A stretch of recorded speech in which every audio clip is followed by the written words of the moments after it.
Scott, clearly you built up a pretty good confidence base with the way that you have played at home. Will that be something that you rely on more than ever as you focus entirely on Game 5? Yeah, we have to. We got to take care of business here. If we want this extend this series, we got to win at home. Obviously, can't lose our last game. We got to make sure that we take care of business. We got it for a reason. So anything after tomorrow, we'll worry about then. But it's all our focus is based on what we need to do tomorrow, and that's be the best version of ourselves and go out and win a hockey game.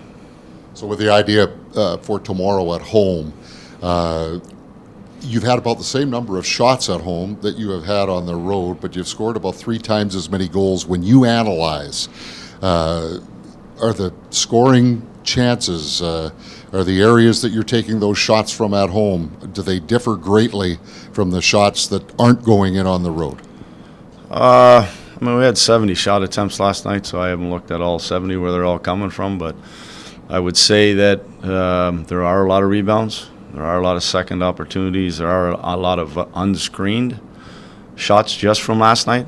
I'm not going to go and look at all the other games, but at the end of the day, when we're doing a better job in that area, no different than the St. Louis series, making it hard on Binnington, not seeing the puck, no different with Ottinger. I mean, these goaltenders keep seeing pucks. It's going to be make for a harder situation to score goals. So for us, it's inside ice, second opportunities, taking the eyes of the goaltender away. But just to clarify, though, it's not a whole lot different at home than it is on the road to account for that. No, it's not. I think if we're looking at the 5-on-5 scoring chances that we throw up, no, it's not something that's drastically different. Scott, what are the biggest benefits to having gone through the Game 7 pressure cooker facing elimination? Yeah, those are all learning curves for us. I mean, we talked after Game 1 in the St. Louis series about the nerves of that game and how for some guys that had never been through the whiteout and how we got better as that series went on and then had to learn another lesson in that Game 7 and come out on the right end of it. No different now. Now we're backs against the wall. Got to win our next game.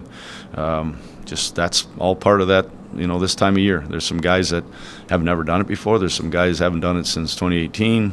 There's a lot of different scenarios where, now we have to step up and, be at our best and learn from the lessons that we've had just recently.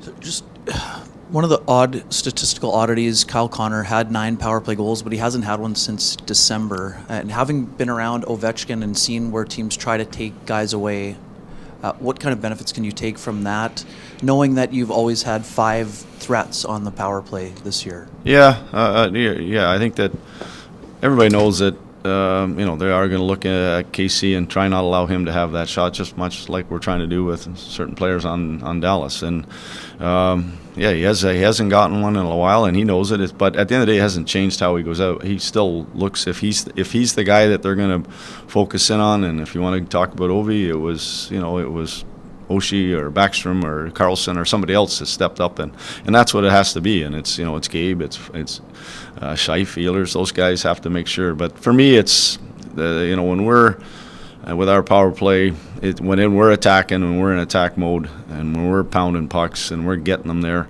that's when we're more dangerous, and that's what it has to be. Much like our 5-on-5 is going to have to be.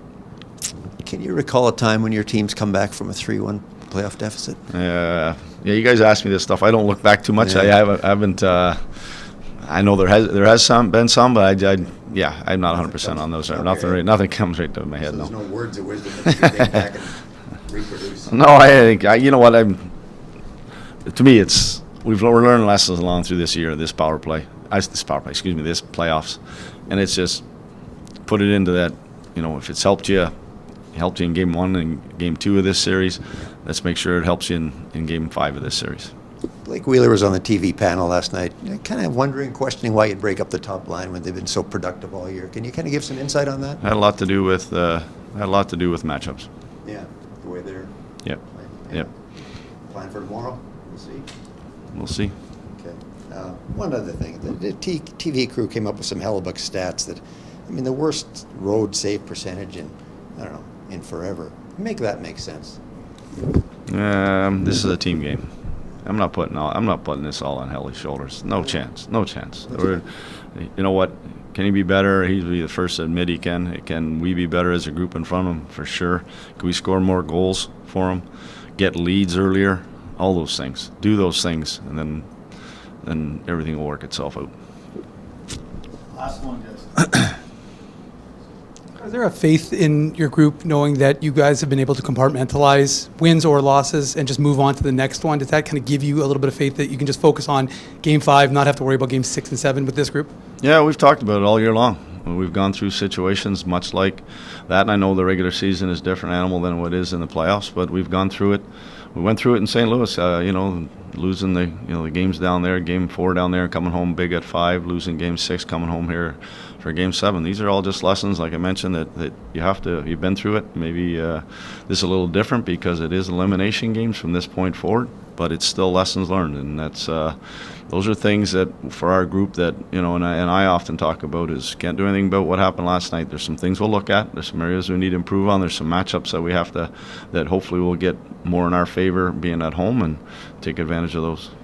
Is there a value that Luke Schenn can provide, even regardless of what he off the ice in this regard? Yeah, he's been through it. He's won cups. He's been I'm not sure what his scenario is on the down 3-1s, but there's him being in those experiences. He helped us. That's why he was in Game 7, in against St. Louis. And this is a situation where whether it's wisdom or how we, to other players, or whether it's how he handles himself on the ice, that's all stuff that we lean on him for, and other guys too that have been in this situation. Thanks. Thank you.